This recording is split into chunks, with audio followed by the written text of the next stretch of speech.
Welcome to GuidosBros, where we ask better questions. Because having the answers is just not good enough.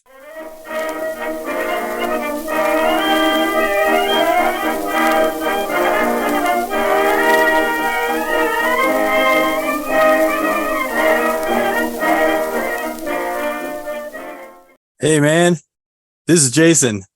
I'm the brother. And I'm Jeremiah. I'm the other brother. And to the audience out there, thanks for joining us. We hope to ask better questions today. And with that, let's get right after it. What is our question for today? Well, what the heck is with that music? The intro You're talking music. about the intro music? Yes, I am. Okay, so I'll start this off real quick because I came across this. I was trying to find. Well, let's start with some basic foundational pieces. I was looking for music that I could use and I didn't have to worry about licensing as a starting spot. So that automatically took me back. Obviously, there's a lot of music today that we can find that doesn't require licensing, but I wanted to go old school. So I went back 100 years because anything over 100 years old, it's fair game. We can use it.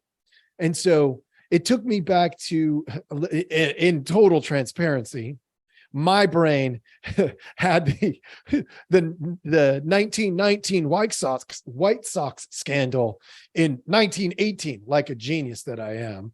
And so I was like, oh, let's just go back into that era, that time period. And anyway, I came across this song that was put together, and I was like just captivated by the name. And so I took it to my brother Jason and said, hey, here's some things about this song.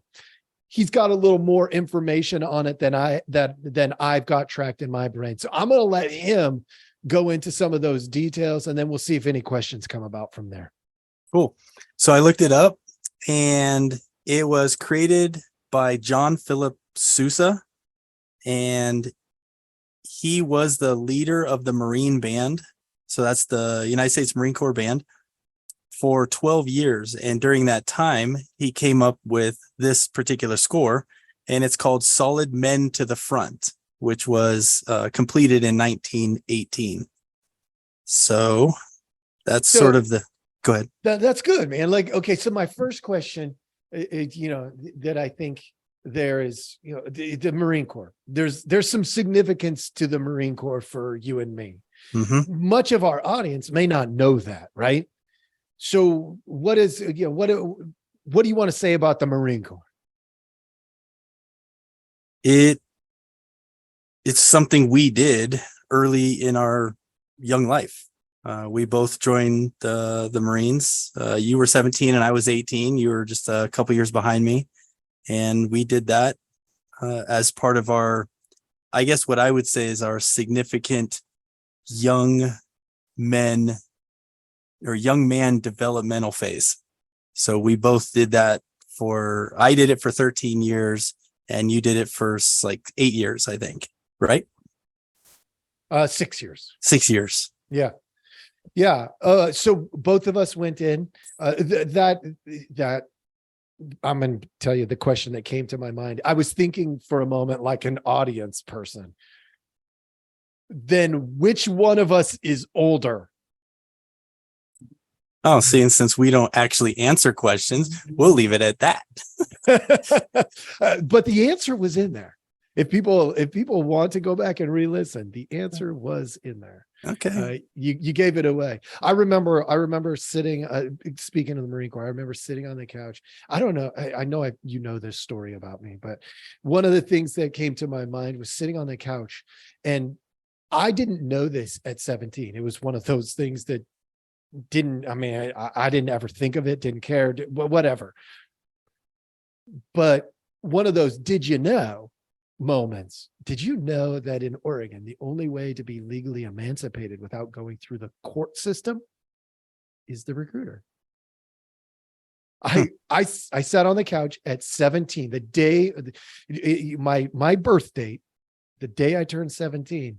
Matter of fact, it might have been the only time I ever saw our mom and dad sitting on a couch together in my entire life. Literally, they sat side by side, which was, and the recruiter, Sergeant Anaya, was right next to them. And he had this portfolio of paperwork. And they would sign things. And then, and then at one point he looks at me and goes, okay, so they've signed everything that I need, which means now you are, as far as the Marine Corps understands it, you are a legal adult at 17 and you can sign yourself into the Marine Corps, because our parents signed all of it off. And then I was legally emancipated. He also said, oh, and be careful, because now if you do anything stupid before you leave, you're going to have to deal with that as an adult, because they've legally emancipated you as an adult. So I thought that was odd. Anyway, little sidebar. Yeah, no, yeah. It's just what happens when we ask questions. I didn't know that. That to me, that was an interesting thing. Okay, my other question. So back to this music. So we don't want to rabbit hole too far. Back to the music. So the Marine Corps was a significant thing. What else should we be asking about this music? Well, a couple of questions come to mind. One is, what would be the purpose of the Marine band, just historically, or any band that's militarily affiliated? And so that would be one thing to maybe bring up, because it means something different now than it meant 100 years ago or 300 years before that. So there's okay. So my mind goes to my initial history when I was taught about some of the really like the oldest wars before the United States even existed. There was the drummer was a big deal, because the drummer set the tone for things like marching. But marching, it served a purpose. It wasn't just marching. It was staying in step so that the enemy had no idea how many of you there are. There's all these different avenues to go down there. But at the end of the day, most of that subsided. The need for that subsided before the Marine Corps even became in existence, right? We now had, there stealth was a more significant role in war at a certain point. And so the band, what purpose did it serve? I mean, let's specifically talk about the Marine Corps band. What are the main reasons for the Marine Corps band? So it's the oldest band in the United States, that I know. And it was also a recruiting tool. Music is important to our physical being. It's something that can put us in a better mood. It can indicate certain things that are happening around us, or whether it's celebratory or if it's mourning, something like that. And so it serves as sort of like a focal point, something to rally around. Okay. So the Marine Corps band, was it for Marines or not Marines? Well, if you're looking at the recruiting aspect, it was for not Marines to become Marines. And the Marines are good at recruiting. They always have been. That's true. They still are. They still are. They're meeting quotas. No one else is, but they are. It's interesting. I mean, that's true. And I always find it interesting. One of the things that just boggles my mind about Marine Corps recruiting is how good they get at figuring out how to create waivers. Like, I had a 33-year-old in my basic training, 33 years old.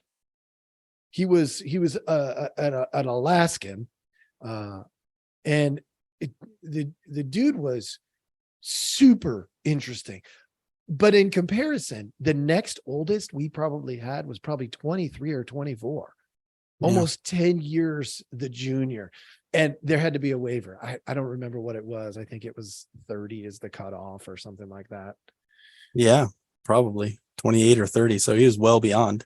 Well beyond. He had Mhm. to get a waiver to go in. He was a neat guy though. I enjoyed him. Yeah, I He remember was, we had an older guy too. I don't remember the details, but yeah. yeah. I mean, I don't remember. I'm not the best with names, so I don't remember his name, but I do remember. I'm really good with stories for whatever reason, and his story was super interesting because he was like born and raised in Alaska. He was an Eskimo, so We had an Eskimo. it was super cool. And I'm just thinking, there's some recruiter up in Alaska that's going probably out to these villages, out on the tundra in the middle of the winter. Like that's the what my mind does, and it Yeah. connects all these dots. And I'm like, how in the world do they find these people? And no, he was a good dude though. I enjoyed him. I remember the name of our Eskimo. Do you? Tanutamok. Yeah. That was his name. Straight up. Huh. All the recruits pitched in to get him a flight home. He could not afford it. So we had that little baggie of money, whatever that was called. And it was like fake money, whatever. Oh, And the chits. the chits. Yes. So he was not going home. And so we all said, "Jeez, we're just giving him money." So we did. We pulled all the recruits pulled a whole bunch of money together and got him a ticket home. That's awesome. So most of us left without any money, but not because we spent it all. It's because we just gave it to this guy. It was like a $4,000 ticket. So we're like, Oh my gosh. get him home. But 10 days at home, so worth it after basic. So Yeah. for sure. I Okay. didn't even go home after basic. And then the other question about the music is the title. It's Solid Men to the Front. Yeah. What is a solid man? And what does it mean to be in the front? Yep. And that's I mean, like, hey, give people a little flavor of what's to come. Let's put you on the spot here a tiny bit. Are you a solid man? I think I strive always to be a solid man. And I would have to define what a solid man is to me. And that is a representative of my family. And I think I just leave it there. If I'm the masculine representative of my family. And that's what it means to be a solid man. It might mean something different in terms of work environment or to the community at large. But to me, it starts with the family. You got to go to the smallest unit, and that's how I define it. Yeah. That's interesting because I would say you're a solid man from where I sit. I grew up with you. I know, there are some flaws there, and we can deal with those at a different time. But from where I sit, the reason that I would say it is because from my vantage point, there's a principle centeredness to your decision making. Whether you're right or wrong, you make a decision based on what you believe to be good for not just you, but the people around you. It reminds me of this thing that you once said. I was probably 17 at the time, 16 or 17.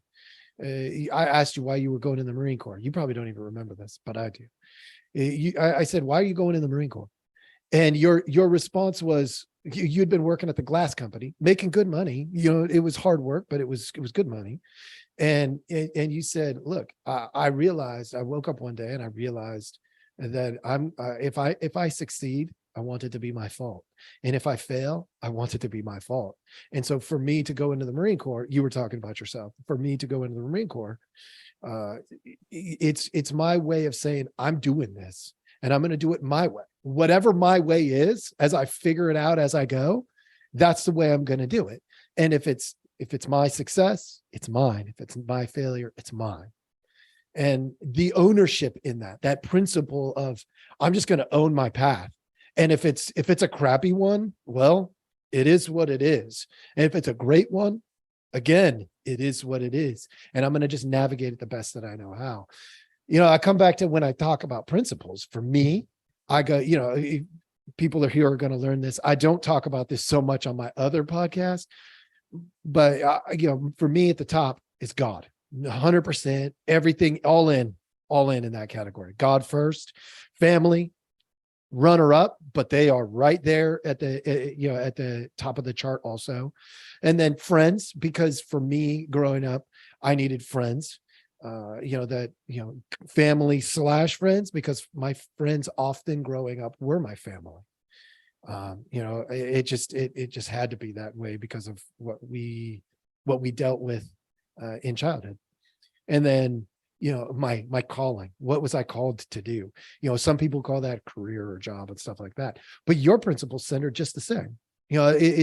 You may be further along in some areas or whatever, but you've got these principles that you just follow. And I think that plays a part in it. Is there something else besides principles that we should be looking at? I don't know, but I do know we should be looking at those. Sure. All right. So now I'll put you on the spot. What does it mean to be in the front? So if the first part is solid men, then my question to you is to the front. Mm-hmm. What's your take on that? That's interesting. Okay. Great question. Ooh, all right. Let's see. The front. If I'm going off of the principles that I literally just established, I would say being at the front means that for me, I would be carrying God's message to the people. What does that mean? Well, God's message is a message of truth, which means I have to speak the truth as I see it. As flawed as I might be, I have to always speak the truth as I see it, no matter what. And to me, that puts me at the front, because what happens? Our culture doesn't always like the truth. The truth can also be really uncomfortable and causes a lot of mess or it can seemingly cause a lot of mess when we speak the truth. But we have to speak the truth. I have to speak the truth anyway, even if it gets me in trouble. I literally had somebody the other day say, one of the messages that I did on my Healthy Perspectives podcast, they said to me, wow, the FBI is going to be following you. And I was like, what?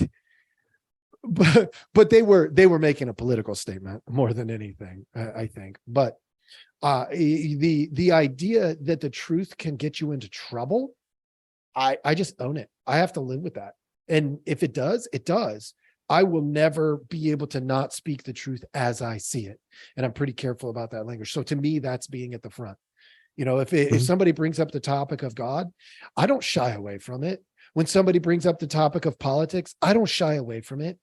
Do I claim to have all the right answers? No, but I do like to ask the better questions.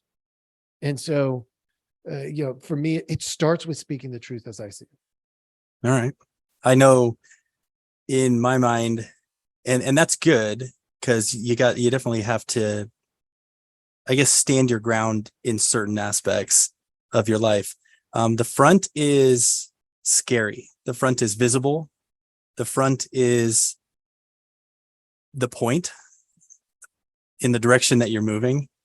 And everyone is aware of the front. And it's a tough spot to be. If the world's greatest fear is public speaking, just by percentage, then you speak from the front. That's where you are. And that is too scary for most people. And so I think there's something deeper to the title that we could definitely explore more, because there's a lot going on with what it means to be solid, what it means to be a solid man, and what does it mean to be a solid man who is being called to the front. Because what's interesting about the title is it's almost a question and a calling at the same time. It's a calling saying, hey, you solid men, to the front, but it's also weeding out those that are not solid men, or those who don't consider themselves solid men. It's, if you're a solid man and you consider that, you need to be in the front. And so you need to look inside yourself and ask, am I a solid man? And can I go to the front? Which is Yeah, kind of interesting. you said a word in there, maybe two, maybe three times. Scary. Yeah. I remember the feeling of it being scary, but why is it scary? It's scary because most people don't want to be out there where everyone else can see them either succeed or fail. And that's a scary place to be, because you have to ask yourself if you are ready for that. And that can mean a lot of different things. I got to challenge that a tiny bit, because, asking better questions. Here's the thing. I don't think it's about success or failure from where I sit. I think it's the only scary part is it's a failure. And I mean, here's my thinking, and then maybe you'll have a better question. If I told you, if you do A, B, and C, guaranteed you will succeed. People aren't scared. They might get nervous. They might get anxious. They might question or doubt, but they're not going to be scared if they know it leads to success.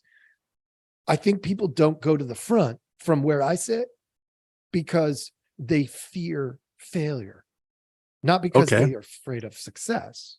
Well, maybe I'll challenge you back, because I would argue that success is also scary as hell, because when you succeed, there's an expectation of success, especially if you're in the front.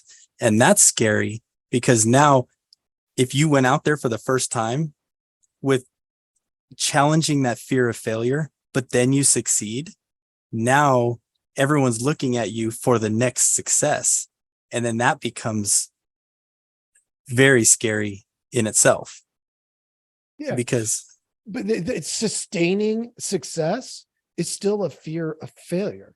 It's true. I got it right once, but now I might screw it up and lose it.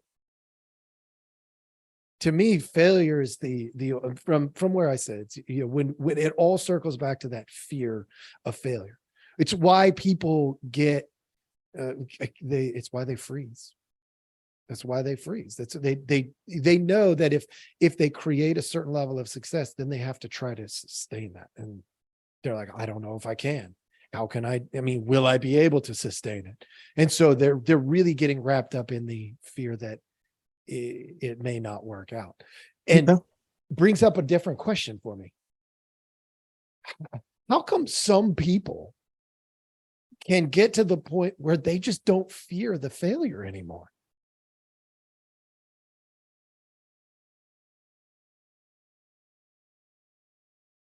That's a long pause. So let me see.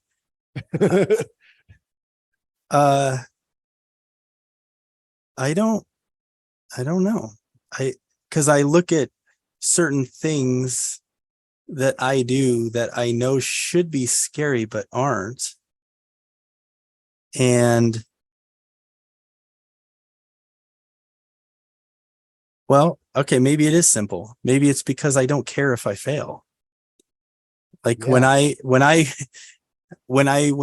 first took charge of a platoon, doing drill practice as a young NCO, I watched people lead drill. I paid attention to where they stood, how they stepped, and the calls that they made and what foot they called it on, all of that.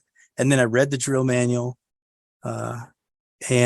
and then one day I just said, you know what, I'm going to screw the heck out of this thing. I'm going to screw it up. And then I said, but I'm going to do it anyway because I don't care. And it turned out I was actually really good at it. But I wasn't good because I practiced a lot. I felt like I got it. I understood it. And I didn't care if I messed it up. And that's it. I said, I'm done. I'm just going to do it. And the beauty about having you out, this is something people won't know from the podcast, but the beauty of having you out instead of in the platoon is probably an advantage too. Oh, okay. Yeah, we're going to go there. All right. No, we're not. But yes, I will tell you that was a very pivotal moment in my life personally, leading drill for the first time. I was a very introverted person, and I still am. So I was very, a lot that comes with that is shy and solitude, and I don't interact with people a lot and all that stuff. But what that did is, I guess, the metaphorical shell, if you want to say that, the moment I remember just leading drill, I was like, you know what, this is one thing that represents a lot in my life that I'm going to be able to do now because I just did that. Yeah. Those 5 minutes was like, you know what, I can do whatever I want to do now. It doesn't matter. Job interviews, don't care. Trying to fix a car, I don't care. Just, I'm going to do it. So from then on, I was like, I'm doing everything. Yeah. No, it's funny because I think some people can get, it's almost like you have to fail enough and you have to succeed enough in order to get to the point where you embrace the failure and the process, the growth process that occurs during every single failure. And then all of a sudden it's not scary. It's more of, at that point, from my vantage point, the only thing scary becomes is, will I learn the lesson I'm supposed to learn in this situation? Yes. Because I don't want to keep repeating the same mistakes. Correct. And am I going to keep trying to fail? Like, am I going to try the next thing? Yeah. Like I don't want to let myself down and not try the next thing. Like, I've taken doors off of cars. I've taken dashboards off of cars. I've done that. I've whatever, because I don't care. But am I going to try the next thing? Am I going to try to build a tree house? I've never built the tree. Well, we've built the makeshift ones, but like a real one. I've never done that. But am I going to give up, or am I going to try? Yep. Like, I have a fear of that. But I actually enjoy failing. Yeah, I think failure it's such a good topic. And the truth is, there's a million questions that come into my mind when we talk about failure. It's kind of funny how we ended up here. We started with weird with the music, and then we ended up talking about failure. And I don't know, it was a weird rabbit hole. But here's the deal. At GuidosBros, we ask better questions. And sometimes that can, truthfully, that should lead us into all kinds of unusual places. So for the audience out there, you may notice that there's a difference in the background again, mine and my brother's. We are still playing with some stuff, trying to figure some things out. And we're gonna, we'll keep giving us feedback. If you think that, the one that I'm sitting in front of is the better option, we're also going to come out with the GuidosBros Ask Better Questions in blue and have the blue background. We may try a bunch of different things. So stay tuned. You never know what you're going to get here. If you're not watching on Rumble or YouTube, you have no idea what I was just talking about, but that's okay. Join us on Rumble or YouTube and you'll be able to see it. Thank you all so much for joining us. Have a great day. Thank you for listening. Please like, subscribe, and follow. You can go to GuidosBros.com. That's GuidosBros.com for additional content.